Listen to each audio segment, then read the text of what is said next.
लोगों के यहाँ। कल तो इतना कुछ तो जो है आराम हुआ, लेकिन यहाँ पर मोरारलेस कल जैसा ही है, बादल छाए हैं और हो सकता है आज बारिश हो जाए। तो दोस्तों, हम लोग रोमांटिक एरा की चर्चा कर रहे थे कल, और रोमांटिक एरा के फुल कल्मिनेशन की अगर बात की जाए तो 1798 में जब लिरिकल बैलेट का प्रकाशन हुआ तो वहीं से रोमांटिक एरा के फुल फ्लेज की शुरुआत मानी जाती है। और रोमांटिक एरा के कौन कौन से पोएट्स हैं और किस किस जनरेशन में, उसकी विस्तार से चर्चा की जाएगी। और हर कवि के बारे में, अगर ओल्डर जनरेशन की बात की जाए तो वर्ड्सवर्थ हैं, कॉलरिज हैं, सदी हैं, ये लेकर्स हैं। लेकर्स का मतलब होता है लेक पोएट्स। और क्यों इनको लेकर्स कहा गया या लेक पोएट्स कहा गया, इसके बारे में भी चर्चा होगी। यंगर जनरेशन में भी 3 पोएट्स हैं, कीट्स हैं, शेली हैं, बायरन हैं।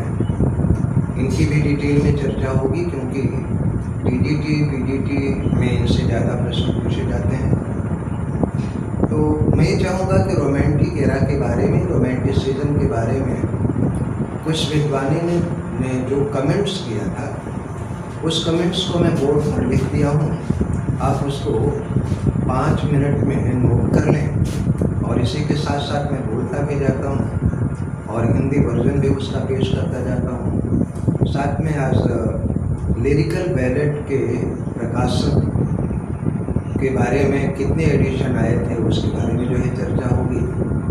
और जब मैं वर्ड्सवर्थ को पढ़ाऊँगा तो ये भी ध्यान रखिएगा कि यूजीसी ने, यूनिवर्सिटी ग्रांट्स कमीशन ने ऑल ओवर इंडिया में लिरिकल बैलेट के फर्स्ट एडिशन की, जिसमें 23 कविताएँ थी, उन्हीं का जो है प्रिस्क्रिप्शन दिया है। तो केवल लिरिकल बैलेट की जितनी भी कविताएँ हैं वो ऑल ओवर इंडिया पढ़ाई जाती हैं। साथ में वर्ड्सवर्थ को जब डिटेल में हम लोग डिस्कस करेंगे तो वर्ड्सवर्थ के जो सनेट्स हैं, कभी एक वर्ड्सवर्थ के बारे में कुछ छूटेगा नहीं और कॉलरिज के भी बारे में कुछ छूटेगा नहीं। तो before we start elaborately, I would like you better note down some informations which I have already written on the board। और उसके बाद जो है आगे की चर्चा करते हैं।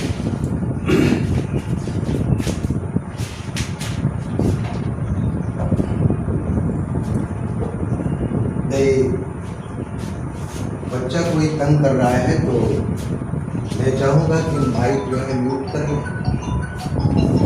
तो ऊपर मैंने लिख दिया है कि रोमांटिक एज कंटिन्यू, रोमांटिसिज्म अभी जारी है। और ये रोमांटिक एज करीब 10 दिन तक चलेगा अगर सारे पोएट्स की डिटेल में चर्चा की जाएगी तो। Professor Simon remarks, romanticism rode out of the grave of 18th century poetry. 18वीं शताब्दी की कविता के कब्र से रोमानियतवाद का जन्म हुआ था। Poetry after burn and Blake was no longer in the bondage of prosaic and rational mind। ये साइमन की प्रसिद्ध टिप्पणी है रोमांटिसिज्म के बारे में कि अगर रोमांटिक एरा के कविता की बात की जाए तो इसका जन्म 18वीं शताब्दी की कविता के कब्र से हुआ था। और जी बोर्ड साफ नहीं दिख रहा है, क्या बात है इसमें जो है, एक मिनट से जिसमें भी कोई स्पीड कहा, जैसा कि प्रोफेसर साइमन ने कहा था कि romanticism rose out of the grave of 18th century poetry. 18वीं शताब्दी की कविता के कब्र से रोमानियतवाद का जन्म हुआ था। और ये कहा जाए कि 18वीं शताब्दी की कविता जो कि पूरी तरह से क्लासिकल थी, इंसिपिड थी और इंटेलेक्चुअल थी, रेशनल थी, और उस काल के कवि जब गुजर गए तो एक तरह से कविता उनके साथ मर गई। तो 18वीं शताब्दी के कविता कि कब्र से रोमानियतवाद का जन्म होता है। और 18वीं शताब्दी में जो कविता, चाहे वो ड्राइडन की बात हो, पोप की बात हो, इन लोगों ने जो सैटिरिकल पोएट्री लिखा था और जो शास्त्रीय नियमों से बंधी हुई थी, उस नियमों को तोड़ा गया और poetry after burn and Blake was no longer in the bondage of prosaic. Prosaic कहते हैं नीरस, close line and rational mind. जो कविता प्रोसेक थी, नीरस थी और बौद्धिक मस्तिष्क को प्रभावित करती थी, अब उसकी गुलाम नहीं रह गई। मतलब ये आप समझ सकते हैं कि कविता शास्त्रीय नियमों के बंधन में नहीं बंधी रही और उसके प्रति बगावत करने का काम दो कवियों ने किया था, रॉबर्ट बर्न ने और विलियम क्लेग।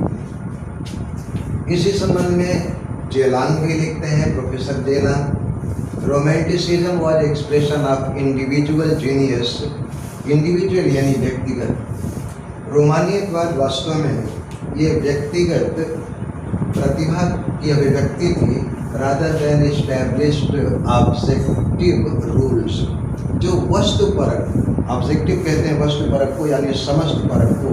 जब कविता किसी व्यक्ति विशेष से संबंधित ना हो करके सबसे संबंधित हो जाए तो उसको ऑब्जेक्टिव कहते हैं, rather than established objective rule. ये सर्वपरक नियमों जो कि स्थापित थी 18वीं शताब्दी में, उसके बजाय ये व्यक्तिगत प्रतिभा की अभिव्यक्ति थी। और ईवी ल्यूकस के बारे में आपने एसेइस्ट भी था। ईवी ल्यूकस से romanticism was expression of Eid, ID. वास्तव में रोमानियतवाद ये ईद कहते हैं आत्म को, अहम को। अपने बारे में अगर जो कुछ आत्मपरक रूप से कहा जाए तो उसको ईद कहते हैं। और जिसको फ्रायड ने खूब समझाया है, यहाँ पर जो है मनोविज्ञान की कोई बात नहीं है। तो romanticism was expression of Eid. Lucas ने कहा कि वास्तव में अगर देखा जाए तो रोमानियतवाद केवल अहम की अभिव्यक्ति थी, यानी स्वयं की। व्यक्ति अपने बारे में लिखता था। Note of subjectivity was hallmark of romanticism. Subjectivity कहते हैं आत्मपरकता, यानी अपने बारे में। Was the hallmark romanticism. रोमानियतवाद का जो सबसे बड़ा लक्षण था वो ये कि कविता सब्जेक्टिव थी, rather than it became objective. Blake ने भी कहा है, the world of romanticism was the world of imagination eternity। वास्तव में रोमानियत की दुनिया सही अर्थों में was the world of imagination eternity, ये अनंत कल्पना की दुनिया थी। रोमानियतवाद की दुनिया वास्तव में एक ऐसी दुनिया थी जिसमें अनंत कल्पना को समाहित किया जाता था। The publication of lyrical ballad was the first flower of romanticism। अगर पूरे रोमानियतवाद या रोमांटिक एज की बात की जाए तो जब 1798 में लिरिकल बैलेट का प्रकाशन हुआ था, तो लिरिकल बैलेट को पूरे रोमानियत एरा का पहला फूल कहा जा सकता है। नोट कर लिया हूँ आप लोग, तो मैं इसको मिटाऊँ और फिर आगे बढ़ा जाए।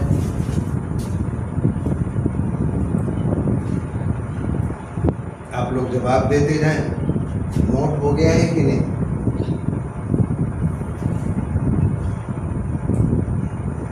मैं 2 मिनट और रुक जाता हूँ। जो लोग पीछे हों, नहीं नोट कर पाए हों, वो जो है नोट कर लें।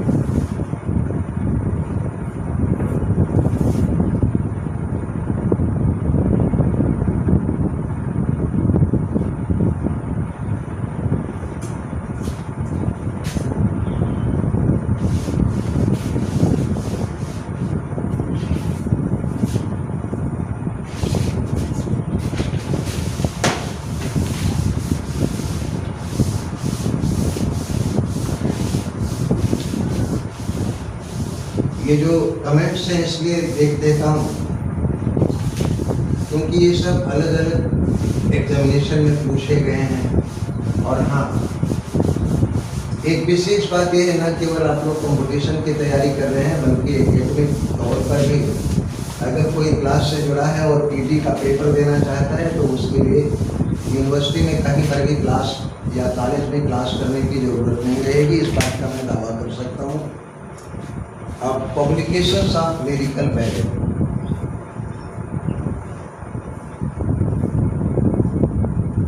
पब्लिकेशन ऑफ लिरिकल बैलेट, कल हम लोगों ने चर्चा की थी फर्स्ट एडिशन में। The first edition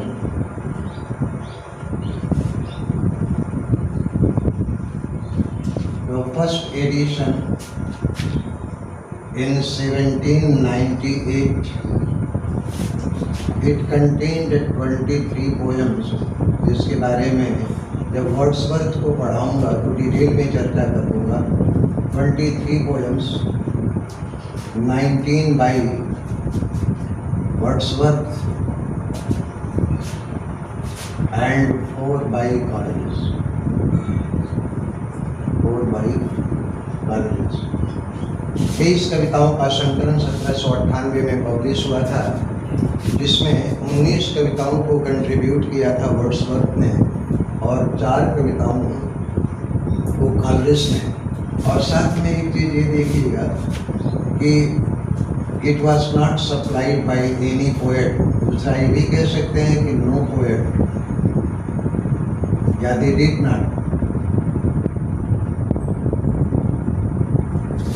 not supply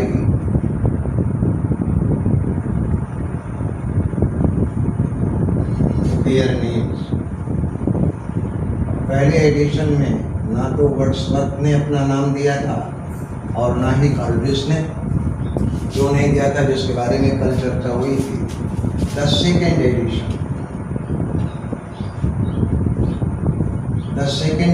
was brought in 1800। 1800 के एडिशन में जो कविताएं हैं वो Wordsworth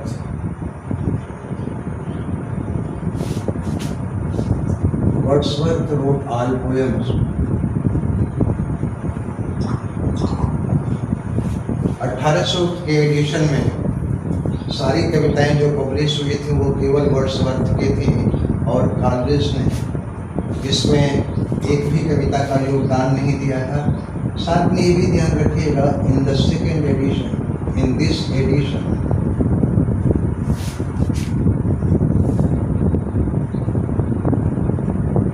Wordsworth also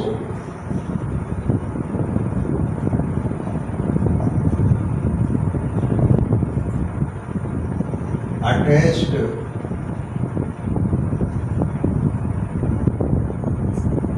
his preface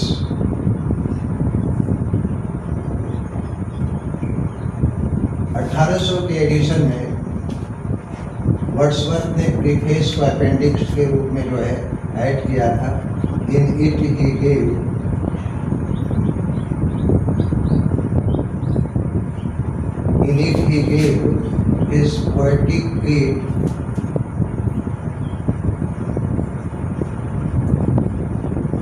his poetic creed style and diction of poetry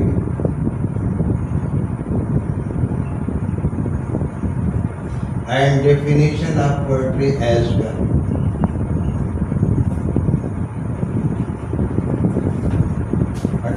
के एडिशन में वास्तव में प्रीफेस, जब हिस्ट्री ऑफ क्रिटिसिज्म हम लोग उठाएंगे तो प्रीफेस के बारे में और कॉलरिज की बायोग्राफिया लिटरेरिया के बारे में विस्तार से चर्चा कर ली जाएगी। 1800 के एडिशन में, जो कि दूसरा एडिशन था, जिसमें कि वर्ड्सवर्थ ने एक भी और कॉलरिज ने एक भी कविता का योगदान नहीं दिया था। सारी कविताएं वर्ड्सवर्थ ने लिखी थी और सेकेंड एडिशन में उसने प्रीफेस को भी अटैच किया था। वास्तव में प्रीफेस में उस एक पोएटिक क्रीड कहते हैं काव्य धर्म को, कविता के धर्म, उसकी शैली और उसकी शब्दावली के बारे में, और इसके साथ साथ कविता की उसने एक प्रसिद्ध डेफिनेशन भी दी थी, the spontaneous overflow of powerful feeling, जिसके बारे में आगे चर्चा की जाएगी। The third edition was brought out, मिटा दें इसको, चलो।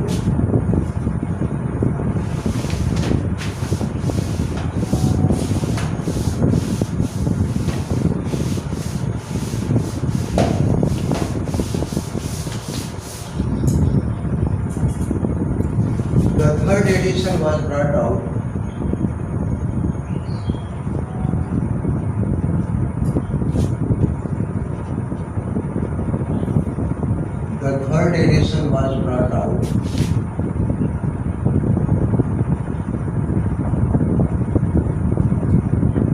in 1802 और 1802 में लिरिकल बैलेट का जो है तीसरा एडिशन आया, the fourth edition.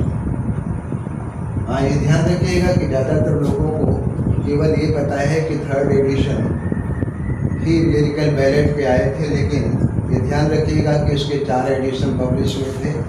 The fourth edition was brought out in 1805। 1805 में इसका चौथा संस्करण निकला था।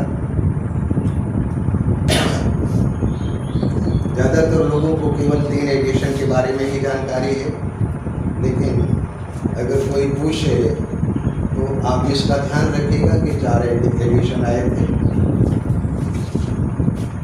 Whole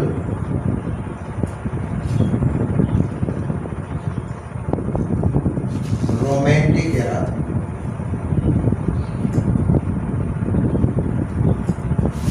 the whole romantic era was represented by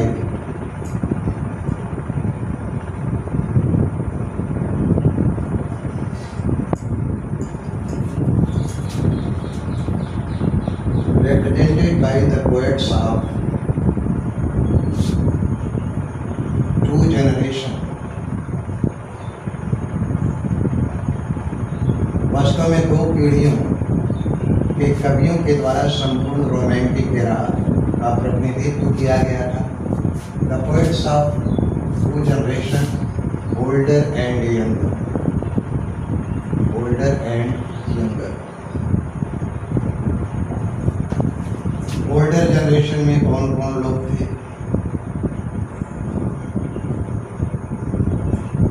older generation comprised of 3 poets, Wordsworth,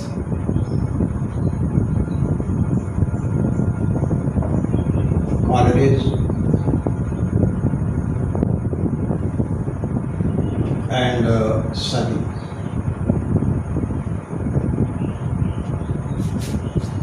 in poets को लेकर्स भी कहा गया है। लेकर्स और लेक पोएट्स।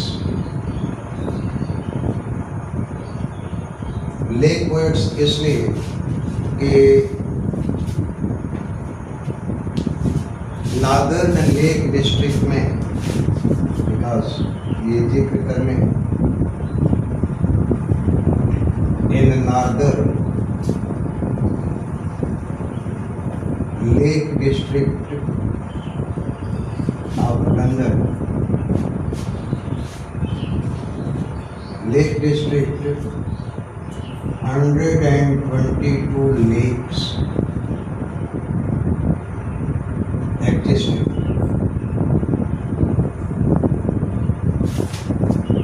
लंदन के उत्तर में एक इलाका है जिसका नाम ही लेक डिस्ट्रिक्ट पड़ा हुआ है, और उसमें कुल मिलाकर के 122 ज़िले हैं, इसीलिए उस एरिया को लेक डिस्ट्रिक्ट कहा गया। और वर्ड्सवर्थ, कॉलरिज, सदी बिलोंग टू लेक डिस्ट्रिक्ट से, इसीलिए उनको लेक पोएट्स कहा गया है। इसमें और भी पोएट्स हैं। तो ये जो 3 हो गए वो ओल्डर जनरेशन के हैं। मिटा दो इसको।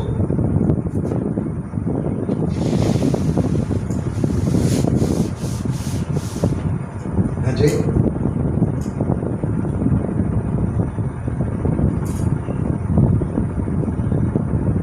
आवाज़ क्लियर? अच्छा ठीक। टाइम अभी कितना है?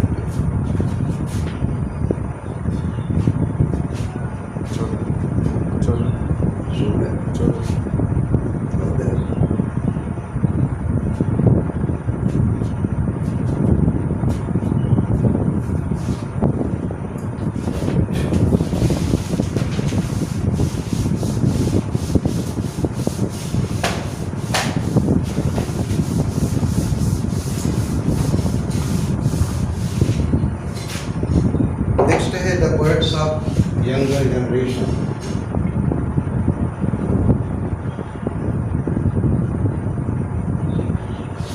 The poets of younger generation.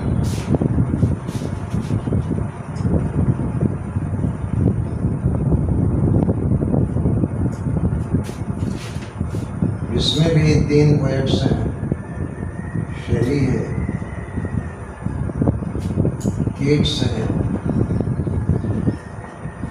और बायरन।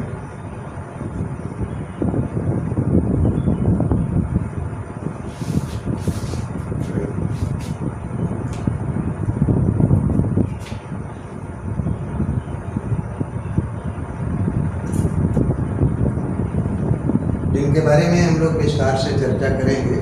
और जैसा कि मैंने कहा कि जितने भी टीटीपी के जो 4 राइटर हैं, कीट्स, मिल्टन, वर्ड्सवर्थ और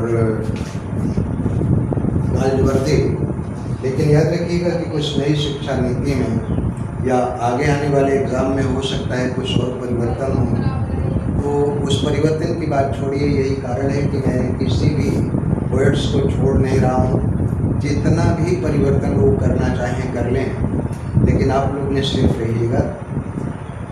तो आज जो है ओल्डर जनरेशन के वर्ड्सवर्थ को इसकी ओवर करते हुए हम लोग उठा लेते हैं कॉलरिज को, ST. Coleridge.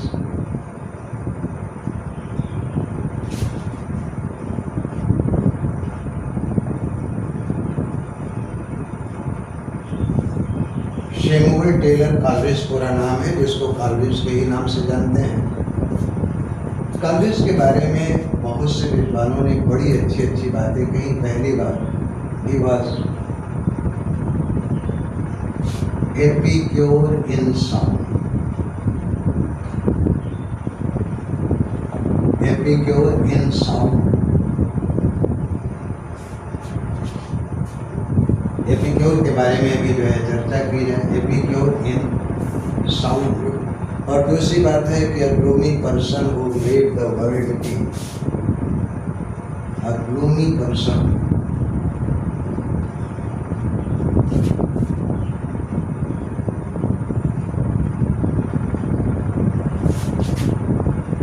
A gloomy person who made the world king.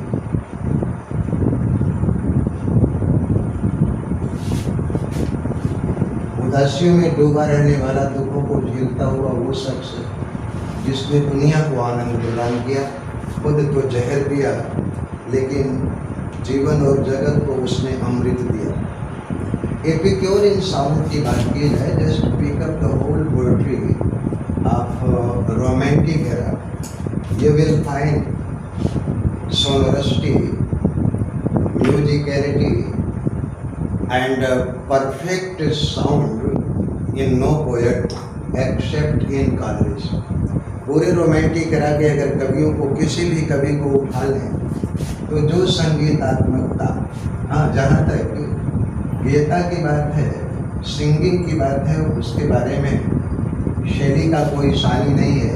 लेकिन कविता में ध्वनियों के मिश्रण की अगर कोई बात की जाए, लयबद्धता की बात की जाए, या सोनोरिटी की बात की जाए, संगीतात्मकता की बात की जाए, तो कॉलरिज का कोई शानी नहीं है। इसीलिए सारे विद्वानों ने कॉलरिज को एपिक्योर इन साउंड कहा है। और साथ में a gloomy person who made the world gay, एक ऐसा उदास व्यक्ति जिसने दुनिया को जो है प्रसन्नता प्रदान की। क्यों जो है कि इसके बारे में ये चर्चा विशेष रूप से होगी। कितने 10 मिनट भी है, बहुत अच्छी बात है। about his work.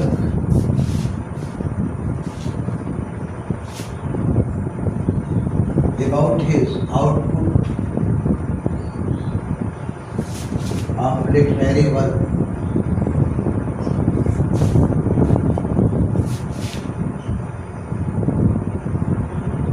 Stafford A. Brook. Stafford A. Brook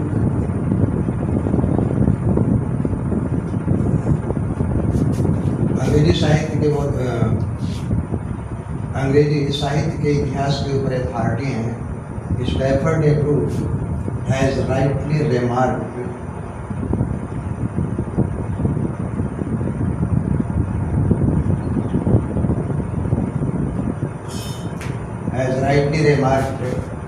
बिल्कुल उचित टिप्पणी किया है स्टैफर्ड ए ब्रूक ने। वो ये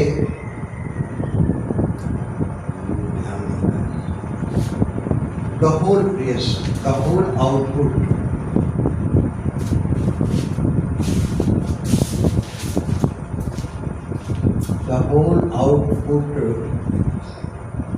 of Calvin's work can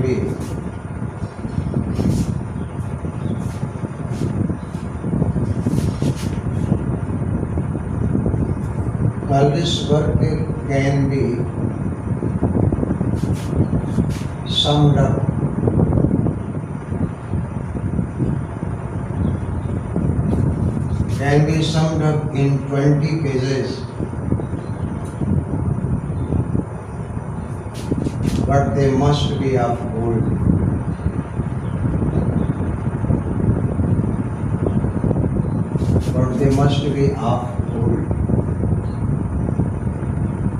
बिल्कुल सही।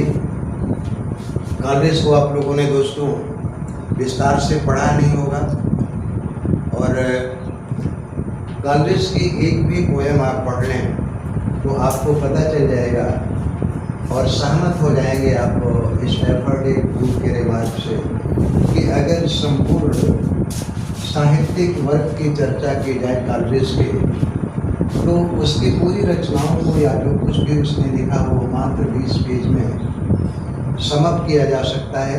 लेकिन वो 20 पेज साधारण नहीं होने चाहिए, बल्कि वो किसके बने होने चाहिए? सोने के पेज होने चाहिए। मित्रों, आज इतना ही। और हाँ, क्षमा के साथ मैं विदा ले रहा हूँ कि लैंग्वेज की क्लास कल से मॉर्निंग सेशन में ही हम लोग